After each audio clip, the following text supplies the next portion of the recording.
Cumprimento a todos com a paz do Senhor. Louvamos a Deus por podermos ter vindo à sua casa nesta noite para aprender no seu templo e para prestar o nosso culto ao Senhor. Nesta saudação, nesta palavra, quero, seguindo o roteiro, seguindo aí o que já foi iniciado pelo pastor Clemente, também fazer referência ao livro de Hebreus, Epístola aos Hebreus.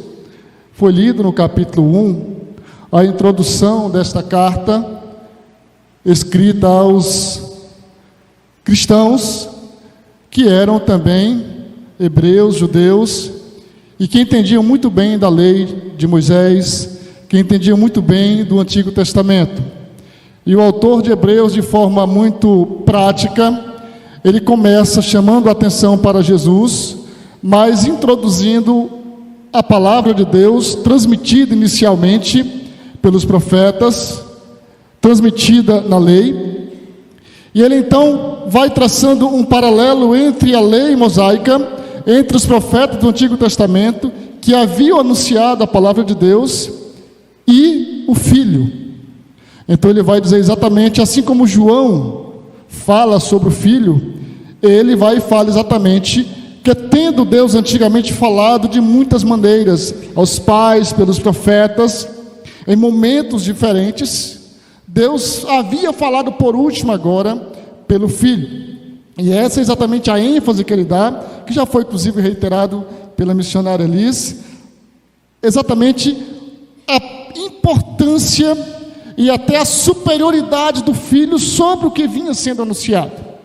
E ele deixa bem claro que tudo aquilo que havia sido trazido para o povo, em especial para o povo de Israel, era exatamente uma preparação para quando o tempo estivesse pleno, cheio, como Paulo escreve, vindo à plenitude dos tempos, então Deus enviara seu Filho. Mas eu quero exatamente ler o capítulo 2, 3 versículos do capítulo 2, que nessa sequência o autor traz exatamente o período na negligência à palavra de Deus. E isso é muito oportuno, porque hoje pela manhã na Escola Bíblica Dominical, nosso pastor, nosso líder, ele trouxe uma palavra bíblica, direta do céu, exatamente sobre a importância de guardar a palavra de Deus. Quando falava sobre a carta à igreja de Filadélfia, o quanto nós precisamos guardar a palavra de Deus no nosso coração. E esse guardar não é no sentido de esconder, ainda que traga também lá em Salmos esta fala, escondi a tua palavra. Mas esse esconder é no sentido exatamente de proteger a si mesmo através da palavra, de aplicar a sua vida pessoal à palavra de Deus, que vai estar não apenas na mente, mas que vai estar também no coração. E ele escreve o seguinte no capítulo 2: por esta razão importa que nos apeguemos com mais firmeza às verdades ouvidas, para que delas jamais nos desviemos. Porque se a palavra falada por meio de anjos se tornou firme, e toda transgressão ou desobediência recebeu justo castigo, como escaparemos nós, se não levarmos a sério tão grande salvação?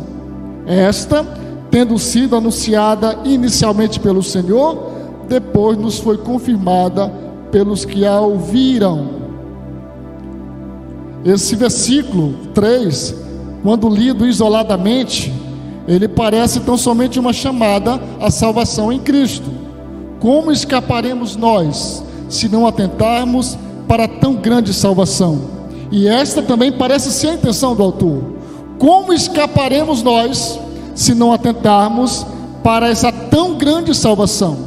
Se parece um pouquinho com o que Pedro disse no capítulo 4 de Atos: em nenhum outro nome há salvação, em nenhum outro há salvação, porque não existe um outro nome dado, nem em cima no céu, nem embaixo na terra, pelo qual possamos ser salvos. O autor de Hebreus diz assim: como escaparemos nós, se não atentarmos para tão grande salvação? Isto se aplica também à necessidade que temos de atentar para Jesus como o único Salvador, de atentar para a redenção de Cristo como a única forma de alcançarmos a salvação, de nos lembrarmos de vez em quando que nós jamais conseguiríamos, pelos nossos próprios méritos, alcançar a salvação.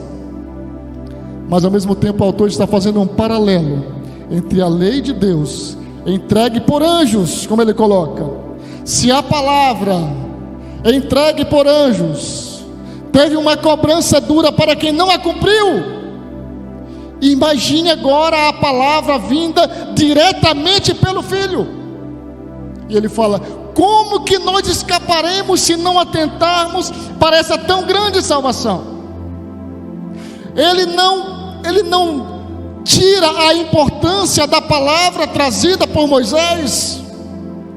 Diz a Bíblia que quando Deus falava com o povo, com Moisés, no monte, lá no deserto do Sinai, diz a Bíblia que ouvia-se relâmpagos e trovões, e a terra tremia, e o povo ficou tão assustado com aquilo, que disse: Moisés, você mesmo fala com Deus, e depois repassa para a gente, porque nós não suportamos chegar perto desse monte, temos medo de morrer. E aí Moisés fez assim, ele recebia de Deus a palavra, e passava para o povo. De tão terrível que era aquele momento, de tão assombroso.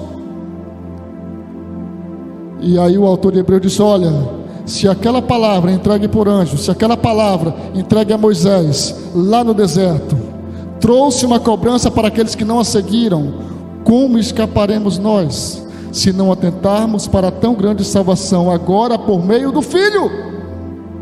O próprio Deus encarnado agora veio trazer a salvação para os homens. E finalizando, não há outro meio de salvação a não ser por Jesus. E esta é exatamente a palavra que é trazida em toda a Bíblia e vem ser culminada no Novo Testamento, que em nenhum outro há salvação, e que não há outro escape, se porventura alguém escapar da salvação em Jesus. Esta salvação que foi trazida a nós pelo Filho está disponível ainda, tanto para aqueles que nunca a aceitaram, quanto para aqueles que porventura já aceitaram e em algum momento fraquejaram na fé. Esta é a palavra da fé que pregamos. Obrigado.